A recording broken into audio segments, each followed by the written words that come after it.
E aí, empresário, empresária de sucesso ou futuro empresário, empresária de sucesso, atual aspirante.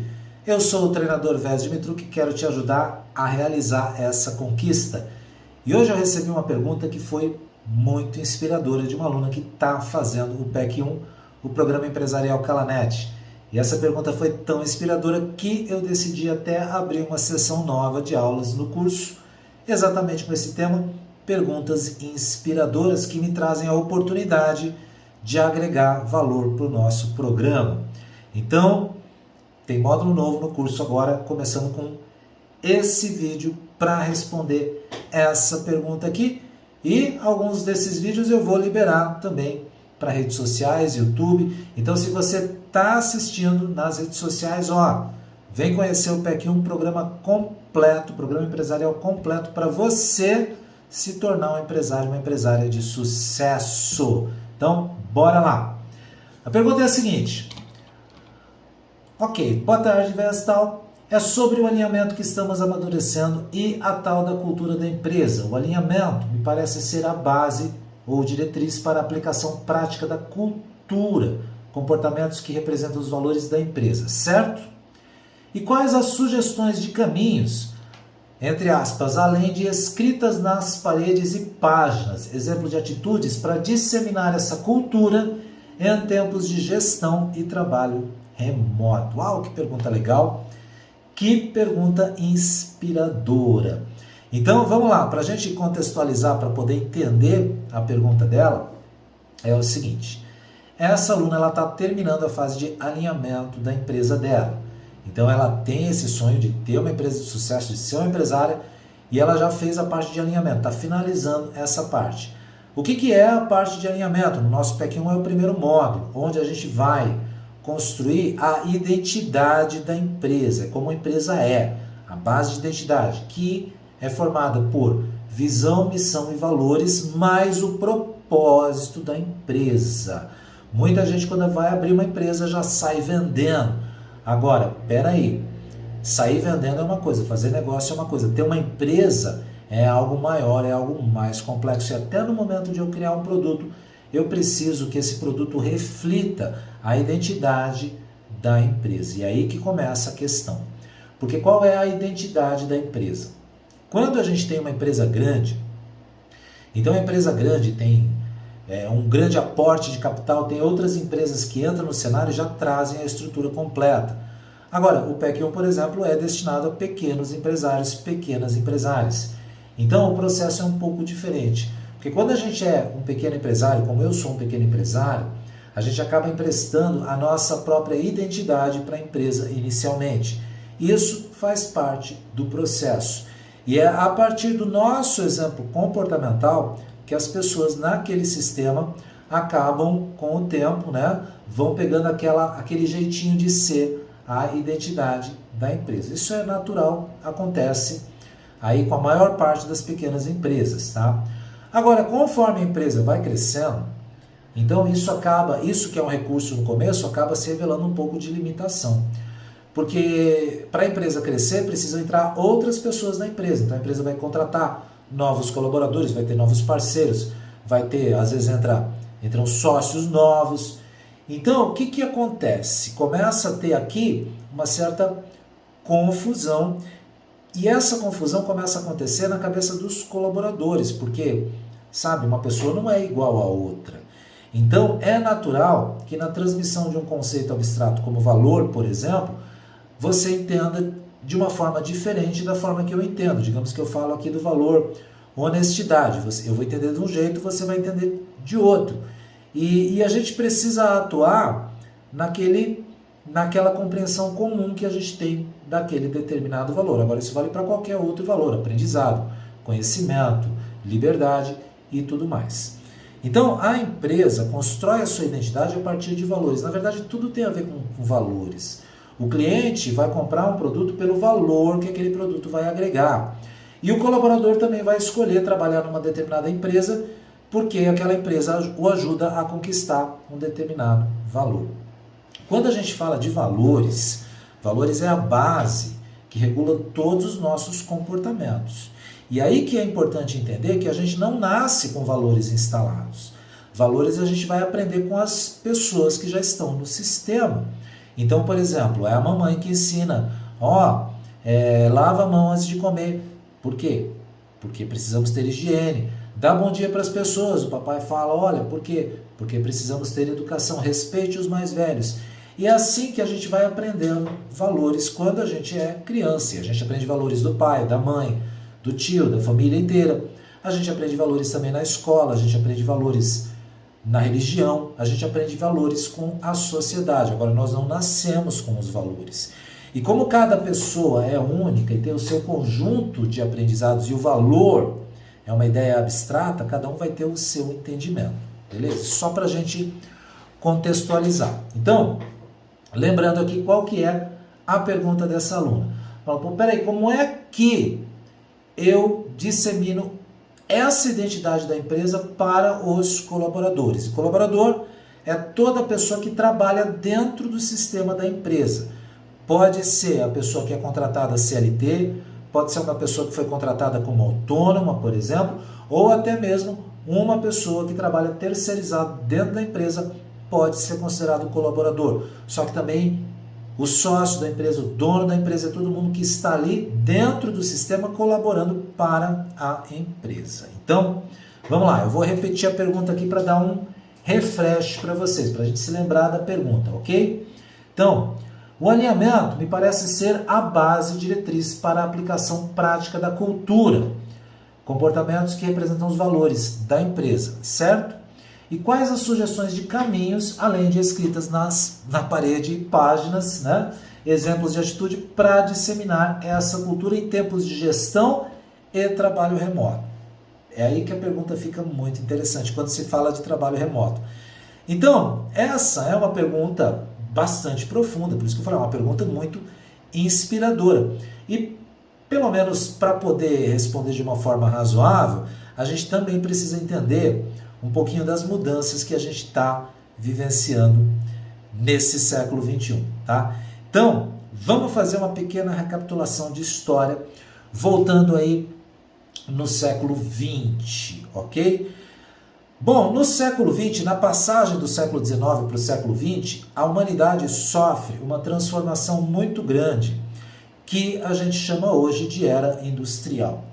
Então, final do século XIX, quem traz essa grande revolução é a chegada da locomotiva. Então, antes desse momento, o mundo era muito diferente, basicamente a economia era agropecuária. A gente tinha, sim, produtos manufaturados, sim, só que a gente não tinha grandes produções, a gente não tinha, assim, trem, a gente não tinha avião, a gente não tinha carro, não tinha telefone, tinha essas coisas todas que chegam no século XX.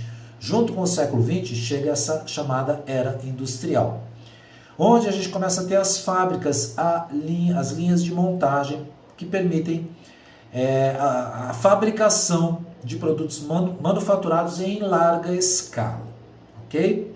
Então sim, a gente tinha produto manufaturado antes disso? Tinha, só que a escala era menor, porque a gente não tinha grandes fábricas, ok? Então, não vou detalhar esse processo, só que aí a gente vive o século XX inteiro na base da linha de produção, de fábricas onde seres humanos vão estar trabalhando ali, produzindo manufaturados, sejam automóveis, sejam eletrodomésticos e tudo mais. A vinda da linha de montagem traz um sistema de trabalho que era muito diferente do praticado até o século XIX. Então, uma linha de montagem precisa ter uma sincronia de movimentos. E, literalmente, na linha de montagem, se a pessoa para ir no banheiro, é aquela peça que ela fornece, porque linha de montagem é isso, né? Vamos pensar num carro. Um coloca a porta, outro coloca o volante, outro coloca o chicote elétrico e por aí vai. Então, o carro vai passando por uma linha, uma esteira, literalmente, onde cada pessoa tem a tarefa de fazer uma parte daquilo. Essa é a grande mudança.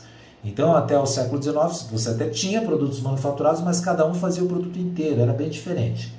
A linha de montagem permite que a gente viva uma economia massiva. Então, a gente tem hoje celular, computador, tudo que a gente tem por conta da linha de montagem. Agora, o que acontece na linha de montagem é o seguinte, a gente tem uma figura de liderança bastante paternal, bastante autoritária, por conta da exigência da própria linha de montagem. É aí que vem a ideia, por exemplo, de supervisão. Então, tipicamente é assim na linha de montagem. Você tem as pessoas que estão trabalhando na colocação das peças e o supervisor ele fica geralmente numa posição um pouco mais alta, que é para poder ficar enxergando o processo da linha de montagem. E aí, caso seja necessário, ele vai lá e intervém. A linha de montagem ela é muito autoritária nesse sentido. Como eu falei, se a pessoa precisa parar para ir ao banheiro, a linha de montagem para. Então, os processos precisam ficar ali continuamente sendo regulados. E isso daqui, por que isso é tão importante? Por que isso tem a ver com a resposta que eu estou construindo para essa aluna?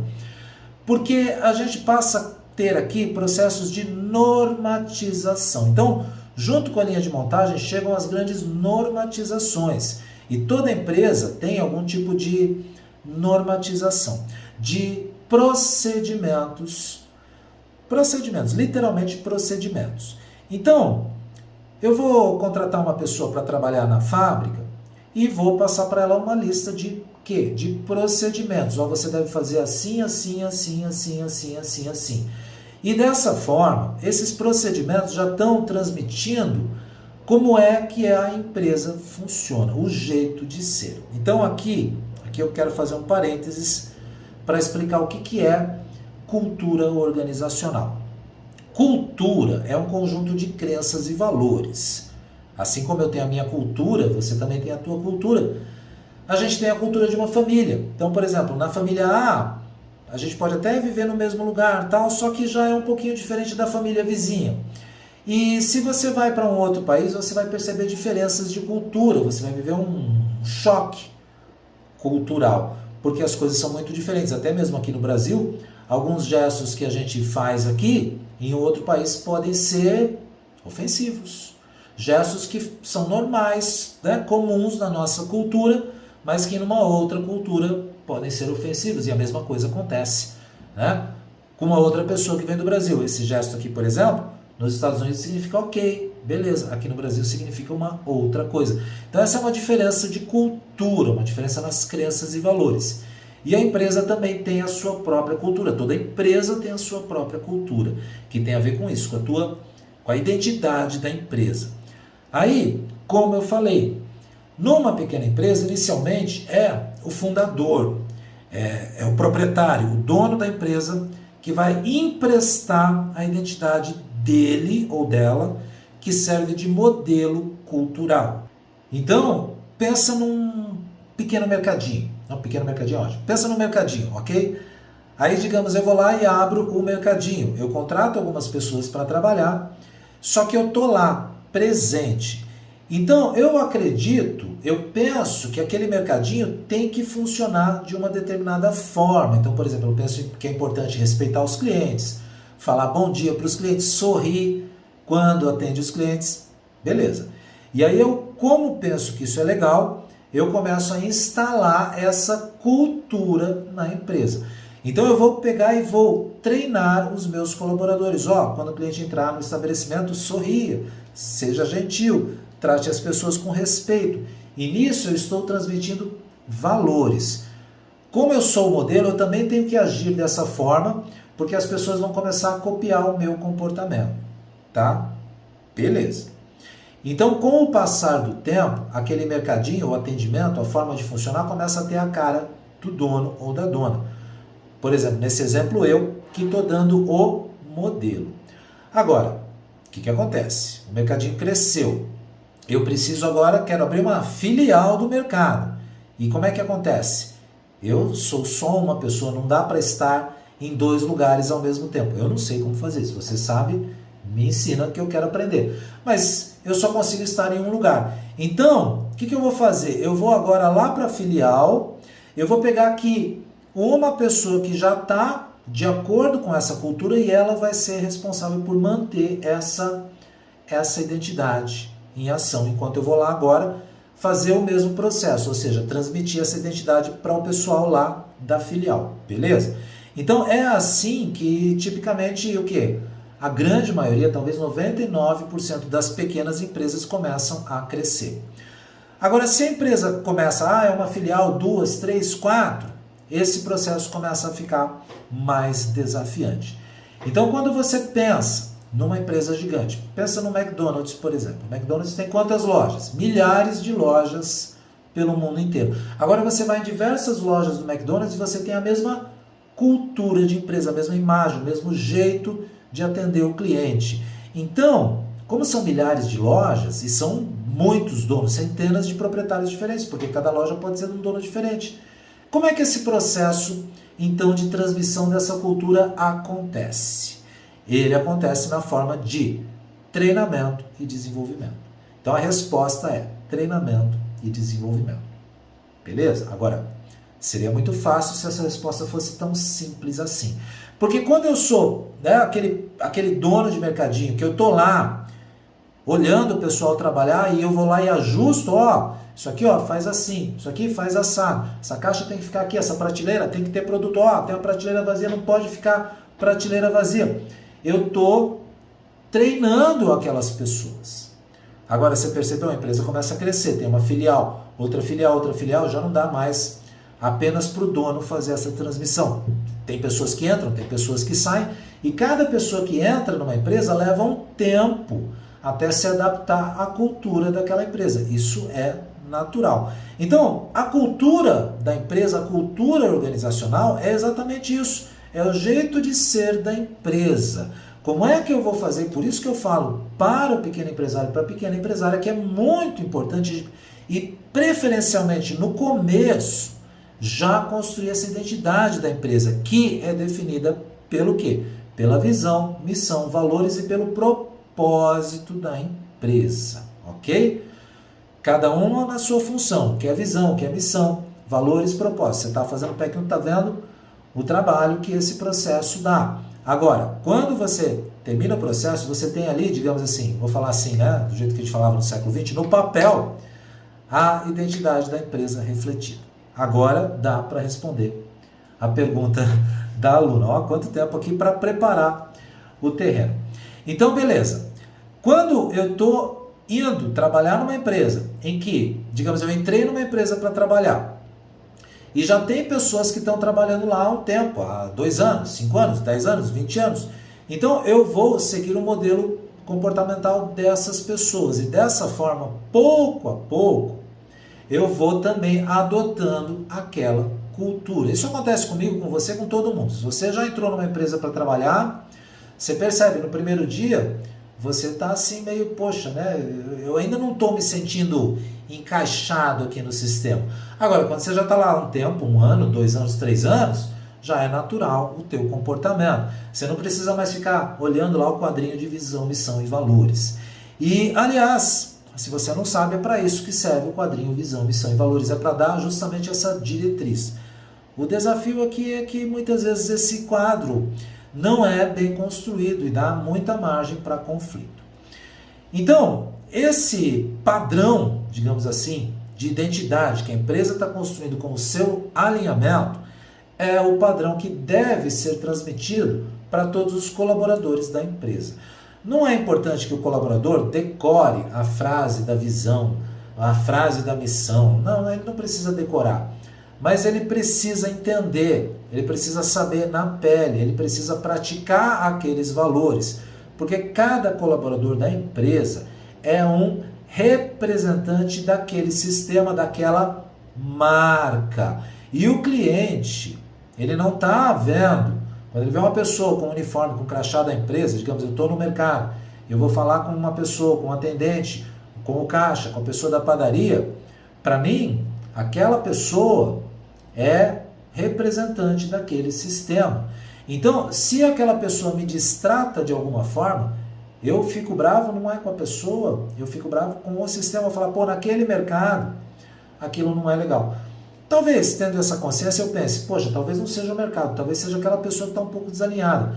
Agora, para a maior parte das pessoas, ela vai colocar a responsabilidade pelo distrato no quê? Na empresa. Então, para o empresário, para a empresária, é importantíssimo que a imagem da empresa, que a proposta de valor da empresa, por exemplo, seja refletida na atitude, no comportamento de cada colaborador, porque isso mantém em ação aquela identidade. E o cliente, ele vai se relacionar com a empresa, com essa identidade. Eu dou aquele exemplo da massa de tomate, né? Ah, eu quero comprar a massa de tomate. Fui lá no mercado, tinha massa de tomate. Ai, mas lá eu fui mal atendido. Ah, mas o ambiente é sujo. Ah, mas não sei o quê. Eu não volto lá mais naquele mercado. Esse tipo de situação que você já viveu como cliente é a prova de que, quando você vai num mercado, numa padaria, numa loja, em qualquer lugar, em qualquer empresa, para comprar um produto ou serviço, não é o produto ou serviço que você está comprando, é a experiência em si. Você quer chegar lá, ser bem atendido. E aí, ser bem atendido, o que isso significa? Significa um conjunto de valores que você, como cliente, quer ver sendo honrado, sendo respeitado. Por exemplo, gentileza, educação, limpeza, a garantia do produto e por aí vai. Ok? Tá. Aí a gente chega nesse momento que a gente está vivendo uma outra transformação incrível. Por quê? Voltando aqui, pegando o gancho que eu deixei lá atrás. Então a gente vem lá do tempo da era industrial, onde a gente tem aquela imagem de supervisão, que fica ali, olhando a linha de montagem, o comportamento dos colaboradores que estão trabalhando.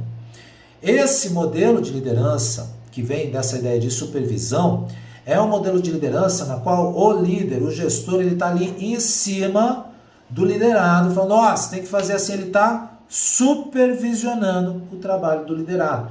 E aí ele chega e faz uma correção caso o comportamento não esteja adequado ao quê? À cultura, aos valores, aos processos que acontecem ali. Isso funcionava bem na linha de montagem, porque a gente está falando de coisas, de processos que tem descrição sensorial. Então, pega esse parafuso, coloca nesse buraco e dá 5 voltas. Beleza. Quando a gente fala desses processos mecânicos, é fácil de regular o comportamento. Só que a gente passou dessa era industrial.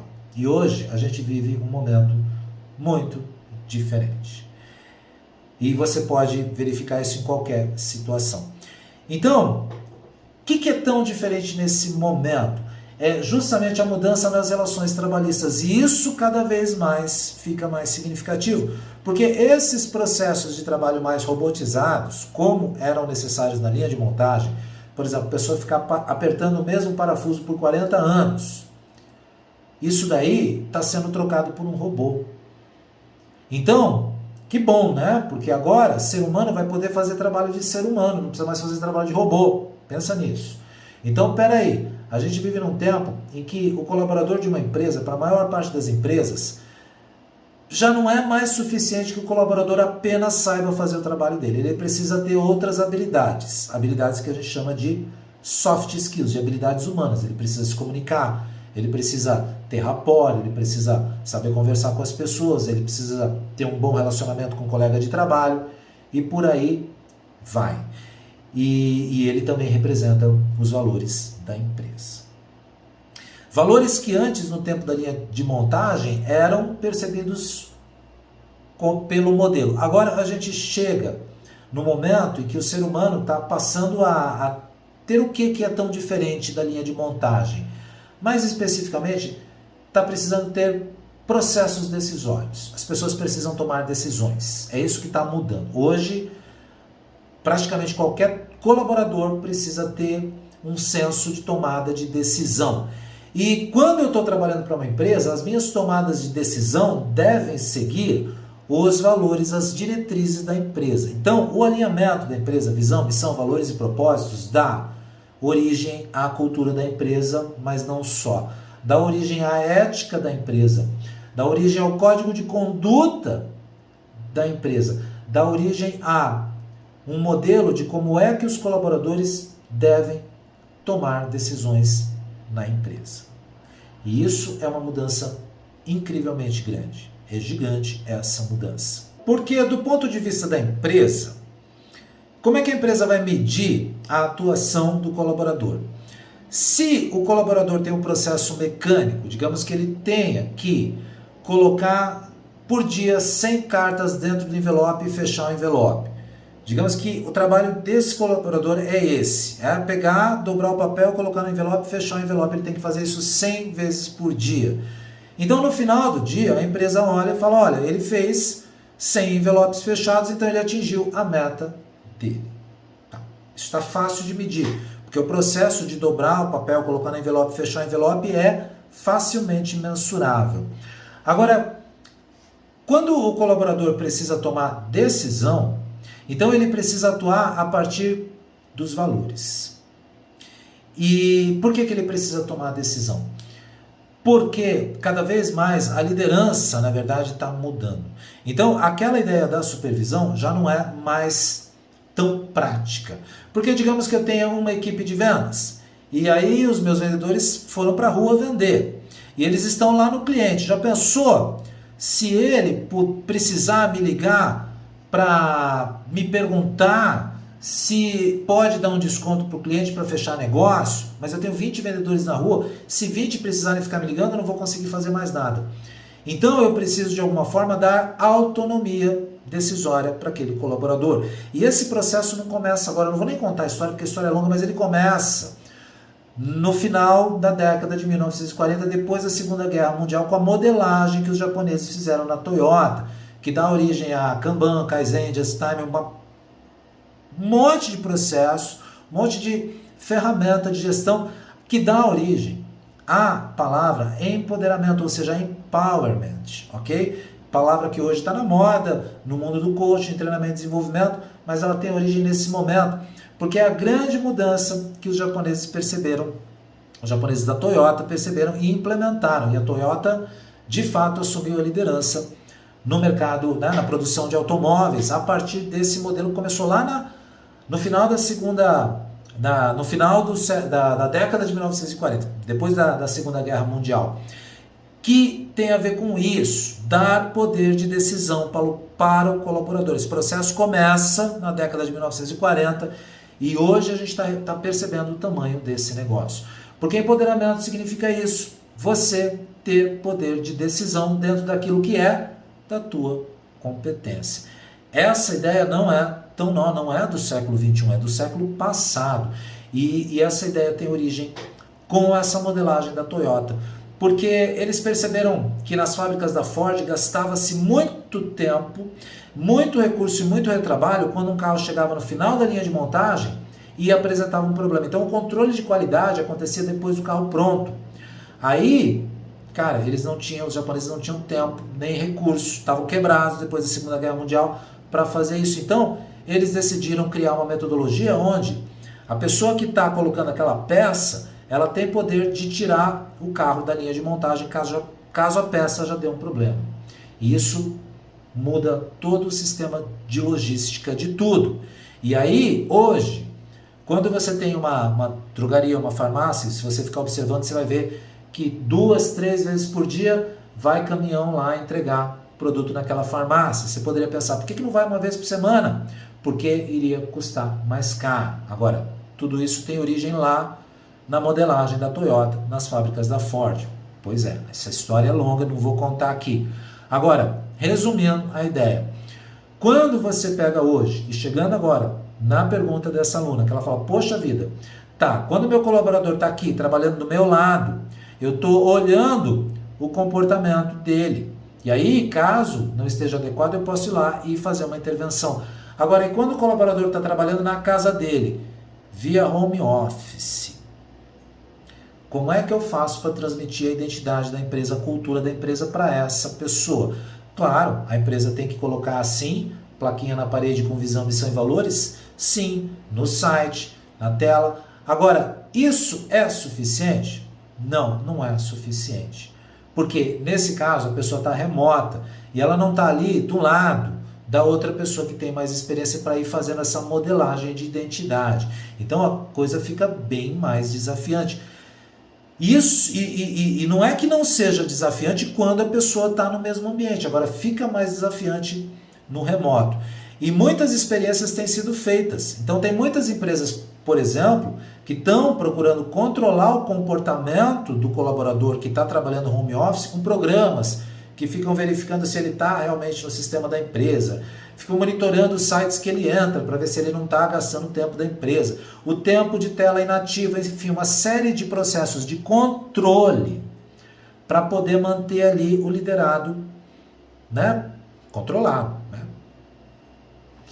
Só que controle significa mais custo, e isso também é um pensamento já um pouco antigo, porque nos processos mais modernos de administração a gente já está pensando de uma forma diferente. Então existem expressões aí como, por exemplo, gestão por resultado, e essa gestão por resultado é muito interessante, porque se eu contrato uma pessoa para realizar um serviço, o que eu quero não é a pessoa trabalhando lá das 8 às 6, o que eu quero é o resultado dela. Então, pelo resultado, na verdade não me interessa se ela levou 8 horas ou 4 horas para fazer, o que me interessa é o resultado. Só que para engajar o colaborador, aí é que a coisa pega. Porque a gente tem esses mais de 100 anos de era industrial, das pessoas trabalhando ali na sirene, tocava a sirene, é hora de começar a trabalhar. Tocava a sirene na hora do almoço, tocava a hora de voltar. E ainda tem muitas empresas que estão usando esse tipo de pensamento, querendo controlar o colaborador que está trabalhando de home office. Só que no home office a pessoa tem o cachorro, tem o filho, tem a esposa, tem o marido, tem mãe, tem pai, ela tem uma série de interferências, tem a pessoa que toca campainha, oferecendo para vender pano de chão, ela tem uma série de outras interferências que não acontecem no escritório. E ela tem que atender essa demanda, e isso não quer dizer que ela não está dedicando o tempo dela para a empresa. E ao mesmo tempo ela também está fora da empresa, então ela está fora daquele ambiente que ajuda na transmissão dos valores, do jeito de ser, da cultura da empresa. Na empresa, eu trabalho com isso, então eu vejo isso acontecendo. Só que na empresa, dentro do ambiente, ainda é mais fácil de transmitir a cultura. Por quê? Porque muitas vezes você tem lá a figura de uma pessoa que já está há bastante tempo e ela acaba servindo de modelo.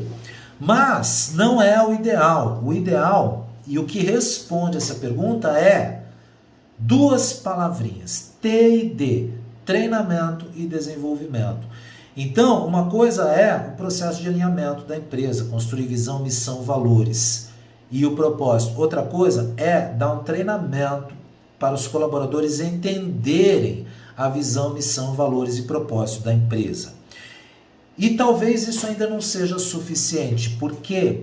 Porque aí a gente precisa chegar numa outra palavra, que é a palavra motivação, que significa motivo para a ação, que é o engajamento que o colaborador tem com o trabalho, com o processo dela. E essa é uma questão que já foi muito estudada em administração, em RH, que continua sendo estudada. Tem gente, por exemplo, que acredita que se der aumento para o colaborador, ele vai se motivar. Mas isso já foi tentado, já foi experimentado, e tipicamente a motivação aumenta um pouquinho, mas dura aí até 3 meses, depois o colaborador volta para o padrão antigo. Eu vou falar, o que se sabe hoje sobre isso é que o que motiva de fato o colaborador é quando o colaborador tem consciência de que o trabalho que ele tem naquela empresa também o ajuda no seu próprio desenvolvimento. E isso é fruto de muito aprendizado, não só meu, tá? Não é meu, não. Eu estou falando de toda a área de administração e RH, desde sempre, para chegar nessa percepção. Ou seja, se eu tenho os meus valores, a minha ideia do que eu quero fazer na minha vida, e eu estou trabalhando numa empresa e eu tenho essa percepção de que essa empresa me ajuda, então automaticamente eu estou engajado, motivado, compromissado com essa empresa. Por outro lado, o colaborador que está trabalhando na empresa só porque a empresa paga o salário dele, esse colaborador geralmente é o menos produtivo, o mais desmotivado.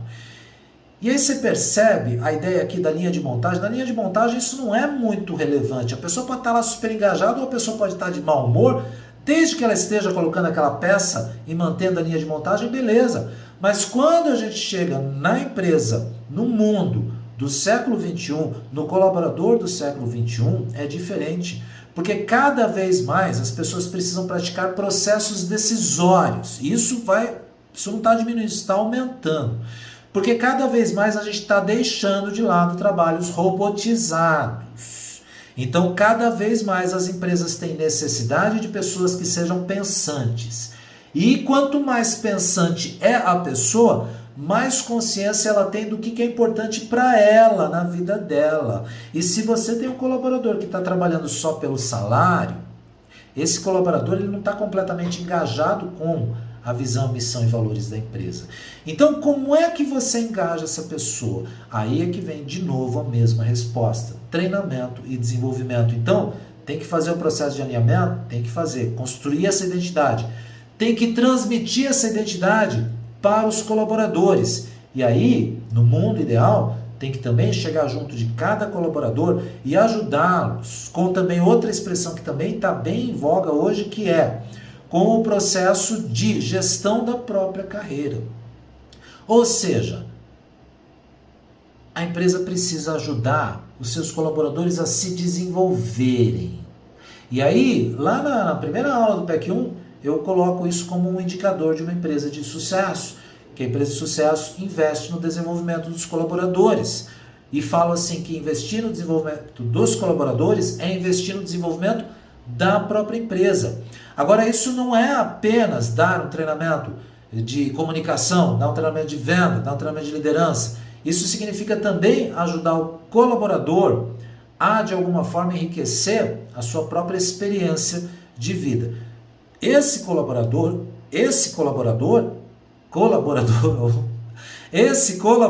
é aquele que vai sentir gratidão pela empresa. Ele vai se engajar. E isso, principalmente na questão do trabalho remoto. Então, o colaborador... tá um desafio hoje. O colaborador está remoto, está distante. A resposta não é ficar controlando quantos cliques ele dá no mouse e na tela, se ele saiu da tela ou não. A resposta mais assertiva é ajudar esse colaborador, a ter engajamento com a empresa.